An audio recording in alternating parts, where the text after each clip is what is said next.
maintenir les Gazaouis sous domination. Regardez, l'idée est de mettre les Palestiniens au régime sans les faire mourir de faim. Celui qui parle ici, c'est un avocat qui avait participé au processus de paix.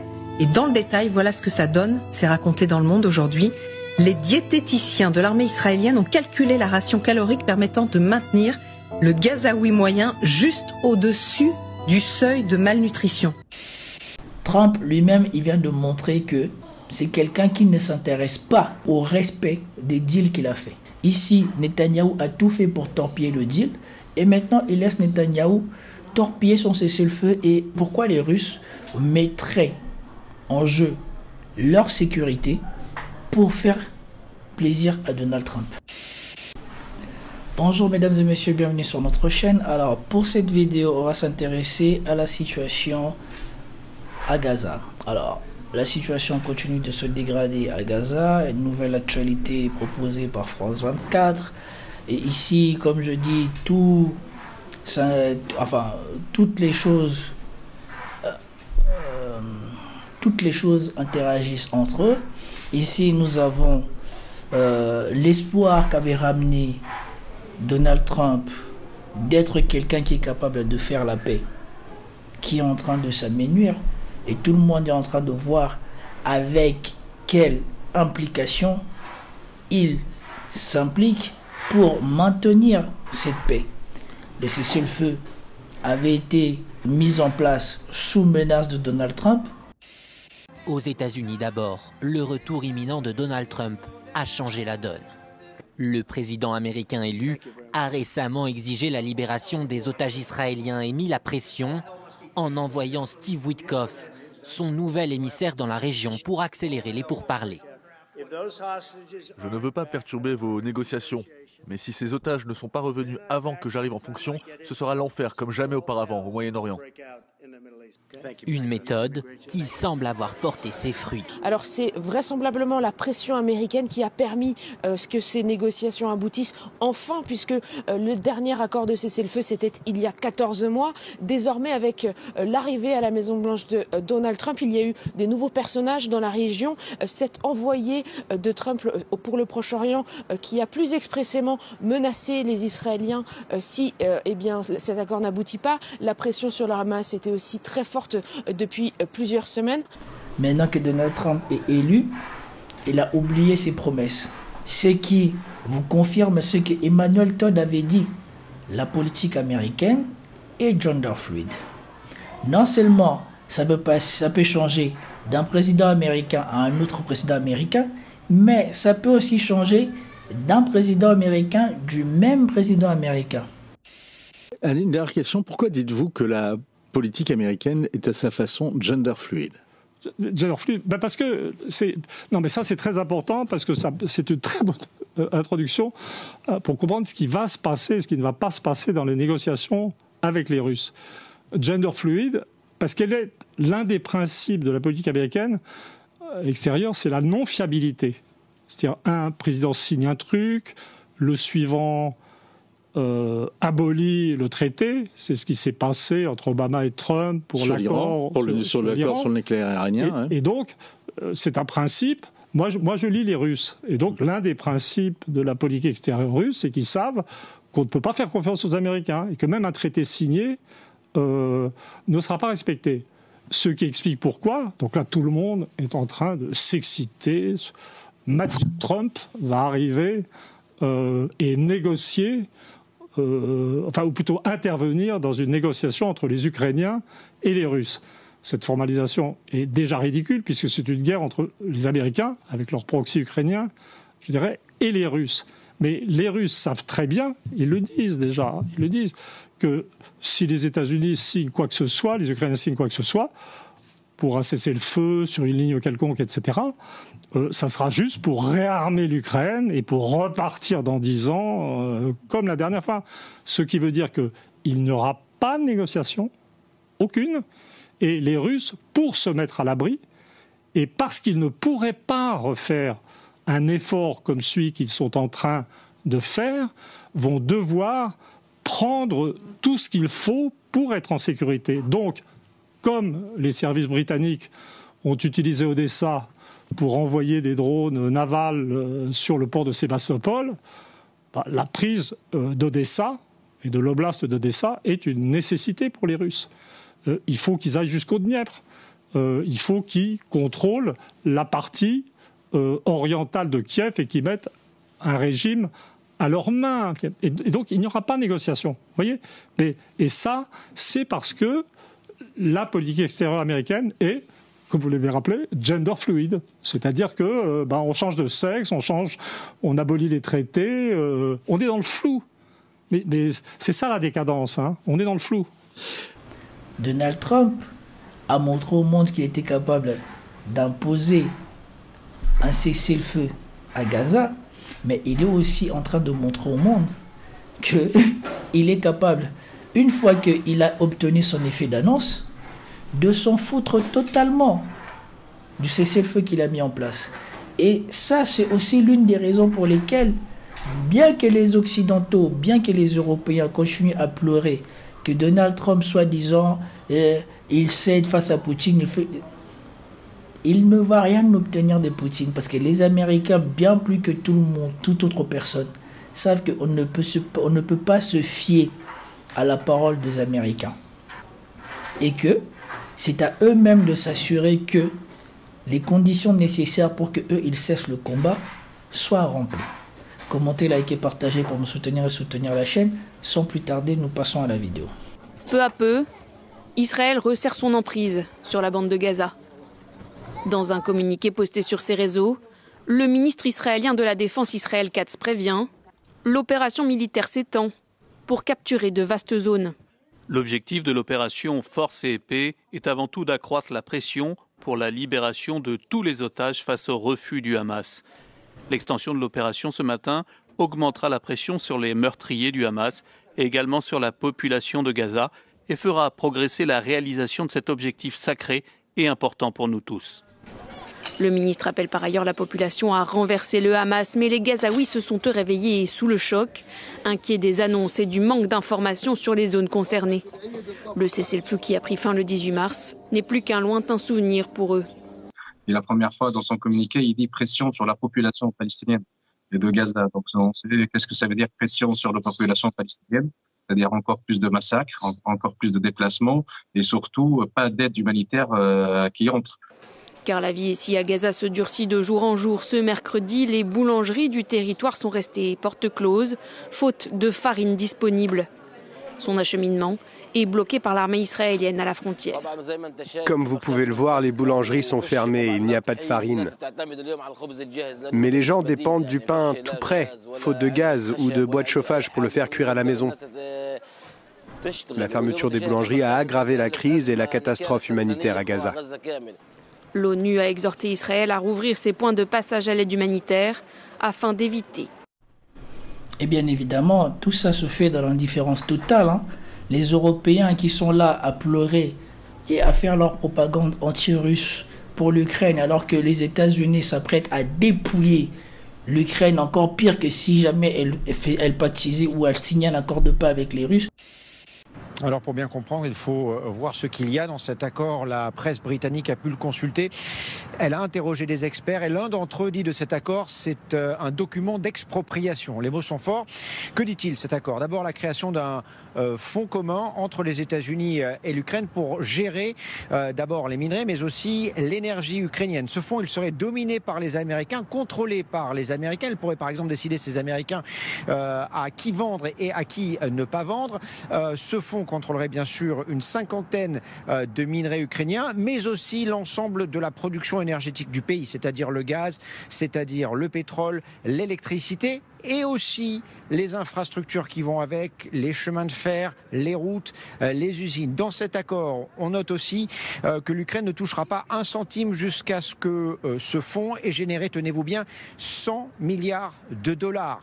Une somme colossale. Les Américains estiment de manière un peu fantaisiste que la dette ukrainienne à leur égard est de 350 milliards de dollars. Ils pourront commencer à toucher certains dividendes de cet accord une fois ces 100 milliards dépassés. Ce qui est intéressant aussi dans cet accord, c'est que dans le cadre du document, eh bien, l'Ukraine ne pourrait pas adhérer à l'Union européenne. C'est peut-être d'ailleurs le but de ce document selon certains experts. Alors, vous dire si Volodymyr Zelensky pourrait signer un tel accord, ça, je ne le peux pas, personne ne le peut à ce moment-là. A-t-il des marges de négociation? Personne ne le sait non plus. Ce que je peux vous dire de manière certaine, c'est que si le président ukrainien venait à signer cet accord, il aurait non seulement perdu la guerre, il aurait aussi perdu la paix. Ou qu'elle donnait au risque les garanties de sécurité qu'elle demande, ils ne s'en plaignent pas. Mais ici, une chose m'a frappé, souvent quand on parle, les sionistes viennent toujours nous jeter la contradiction, mais vous ne condamnez pas le 7 octobre, mais vous avez oublié le 7 octobre, mais gna gna gna gna gna. Alors je suis tombé sur une séquence de LCI qui va juste vous montrer l'impunité dans laquelle ce pays traite la Palestine depuis la création. Et comme ça, au moins, vous comprenez que les événements du 7 octobre ne viennent pas de nulle part. C'est parti. En 1948, quand l'État d'Israël est créé, c'est là que ça va être plus simple. Donc le territoire de Palestine est divisé sans l'accord des Palestiniens qui habitent ici. La plupart donc sont obligés de fuir ou sont expulsés. Des dizaines de milliers vont alors affluer donc dans cette bande de Gaza. Les actions de guérilla ont commencé dès le début, et dès le début, elles ont été sévèrement réprimées par Israël. On va choisir une autre date, 1967, la guerre des 6 jours. L'État hébreu s'empare de Gaza, les Israéliens vont y rester pendant presque 40 ans. Ce n'est qu'en 2005 que les colons juifs se retirent, mais la situation ne va pas s'améliorer pour autant. Les Israéliens en gardent le contrôle total. 2006, c'est l'autre date qu'on choisit. Le Hamas remporte les élections législatives et s'empare ici du pouvoir. En réaction, Israël impose un blocus terrestre, aérien et maritime. Une immense clôture sécurisée est érigée. C'est la fameuse prison à ciel ouvert dénoncée par Human Rights Watch. Depuis 16 ans donc, la bande de Gaza est coupée du monde. Tout est contrôlé, la circulation des personnes comme des biens, avec un calcul d'un cynisme inouï, maintenir les Gazaouis sous domination. Regardez, l'idée est de mettre les Palestiniens au régime sans les faire mourir de faim. Celui qui parle ici, c'est un avocat qui avait participé au processus de paix. Et dans le détail, voilà ce que ça donne. C'est raconté dans Le Monde aujourd'hui. Les diététiciens de l'armée israélienne ont calculé la ration calorique permettant de maintenir le Gazaoui moyen juste au-dessus du seuil de malnutrition. 2279 calories par personne et par jour.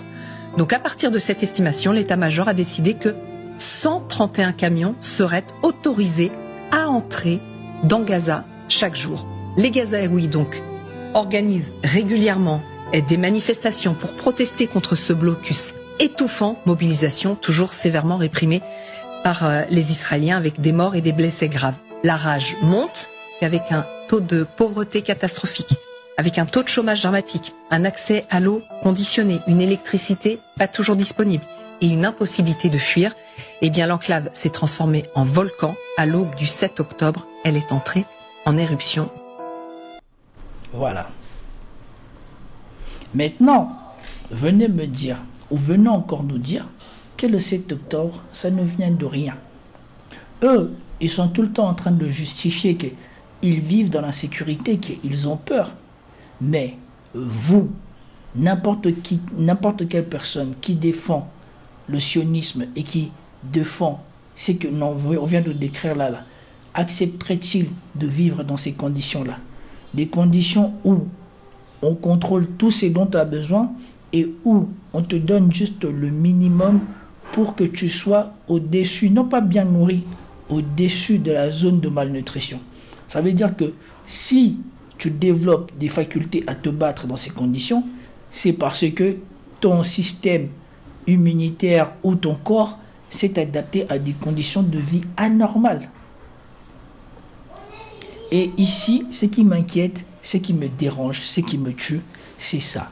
Et je voulais particulièrement vous montrer ça parce qu'on ne sait plus quoi dire, quoi faire, comment montrer la catastrophe qui se passe là-bas.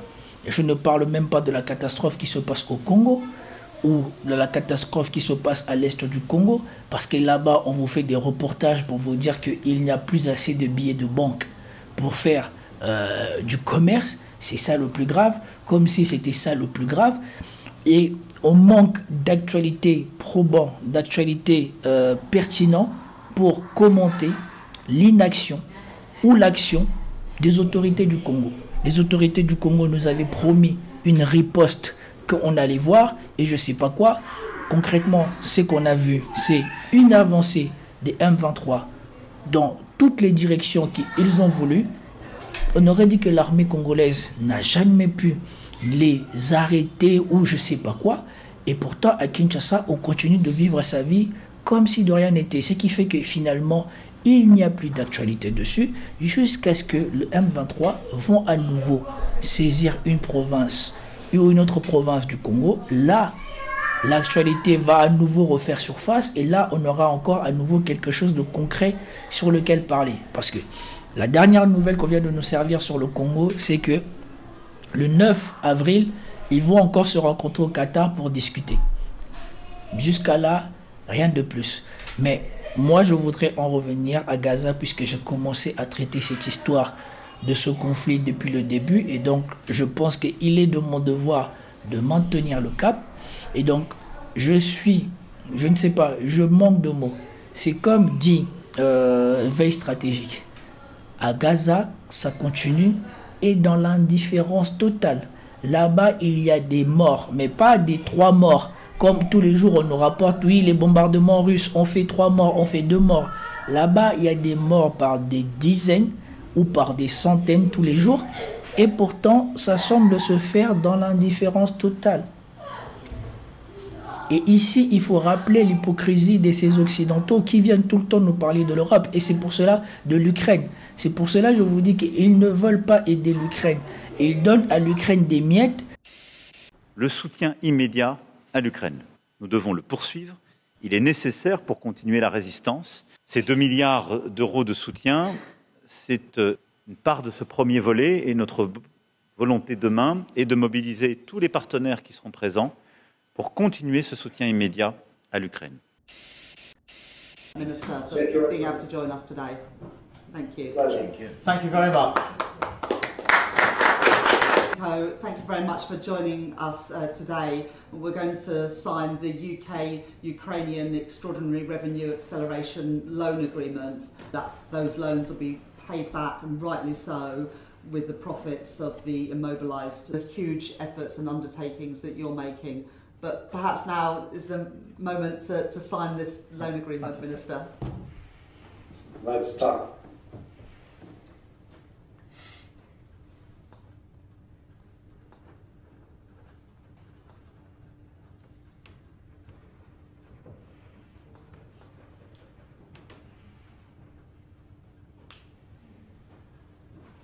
Well, thank you very much. And that's our side of it. Thank you so much, Minister, for being able to join us today. Pour faire peur à leur population, parce que eux tous, ils veulent avoir accès à la manne de 800 milliards ou de je ne sais pas combien de milliards ils vont mettre en place pour s'armer. Il est aussi à coller au rapport Draghi. Vous savez, c'est un rapport qu'ils ont sorti cet été pour dire que pour relancer l'économie et l'industrie en Europe, il fallait mettre sur la table 800 milliards d'euros. Et le hasard fait bien les choses. Il y a aussi cette guerre en Ukraine et en Russie qui fait que on se colle aussi à cette situation pour finalement imposer aux Européens de mettre sur la table ces 800 milliards d'euros. Oui. Donc en fait, on suit la stratégie qui a été établie par Monsieur Draghi, c'est-à-dire que pour relancer l'Union européenne, eh bien, on a besoin de mettre tout cet argent sur la table. Et donc on utilise cette crise pour faire accepter l'inacceptable, puisque c'est vrai, vous l'avez dit, d'un autre côté, côté de l'Ouest, on parle de paix, mais encore aujourd'hui à Bruxelles, on ne parle pas du tout de paix. Et d'ailleurs, moi je suis encore sur un autre dossier qui s'appelle EDIP, c'est aussi le marché intérieur pour l'Union européenne d'un marché de la défense. Oui. C'est un dossier qui est sur la table dans différentes commissions où en fait il y a des pourparlers autour de comment mettre sur la table aussi 1,5 milliard d'euros pour relancer l'industrie en Europe. Alors, on n'est pas contre l'industrie européenne, au contraire. Bien sûr. Mais on voit bien qu'il y a des tensions autour de qui va bénéficier, encore une fois, de cette grosse part du gâteau. Et là, pour le coup, je viens de voir ce matin une réunion technique sur ce dossier, parce que les enjeux sont importants. Le marché de la défense est quand même un très gros marché, très important, surtout pour nous Français. Et on voit bien qu'il y a une très très forte influence de la part des Polonais. Je le dis parce qu'en ce moment ils ont la présidence du Conseil, donc ils essayent d'imposer aussi leur agenda pour défendre leurs intérêts.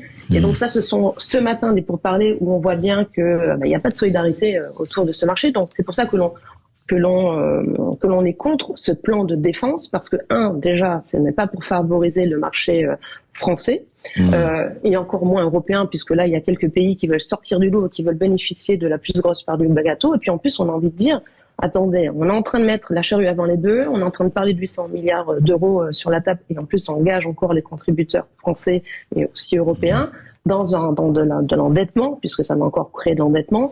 Et en même temps, on n'essaye pas de négocier avec nos autres grands ex-partenaires, notamment les USA, pour parler de la paix.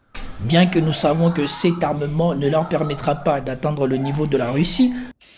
Et attention, le réarmement que proposent Macron et les autres dirigeants de l'Europe va ruiner l'Europe, puisque les armes, vous les aurez au plus tôt dans 10 ans.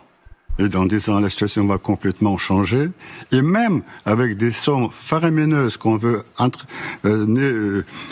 payer pour leur armement, l'Europe ne pourra pas faire face à la Russie. Ou de faire face à la Russie, comme je veux vous le montrer dans les prochaines vidéos, puisque l'état de l'armée russe, ça va atteindre un niveau où, même si l'Europe s'arme, l'Europe ne pourra rien faire contre la Russie. Je voulais juste vous démontrer cette actualité de Gaza pour vous dire que voilà, il ne faut pas s'étonner si les Russes ne sont pas tendres dans les négociations avec Donald Trump. Trump lui-même, il vient de montrer que c'est quelqu'un qui ne s'intéresse pas, comme peut-être la culture américaine le veut, à l'effectivité ou au respect des deals qu'il a fait. Ici, Netanyahou a tout fait pour torpiller le deal, et maintenant il laisse Netanyahou torpiller son cessez-le-feu et faire comme ils veulent, ce qu'ils veulent à Gaza. Et donc, pourquoi les Russes voudraient-ils se montrer tendres, ou surtout pourquoi les Russes mettraient en jeu leur sécurité pour faire plaisir à Donald Trump?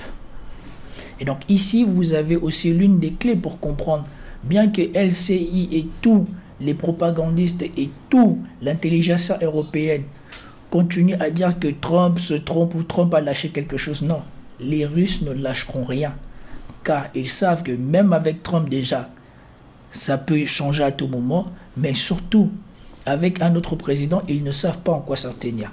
Et donc la seule chose sur laquelle ils sont sûrs, c'est ce que eux-mêmes ont conquis par eux-mêmes et qu'on ne peut pas leur reprendre.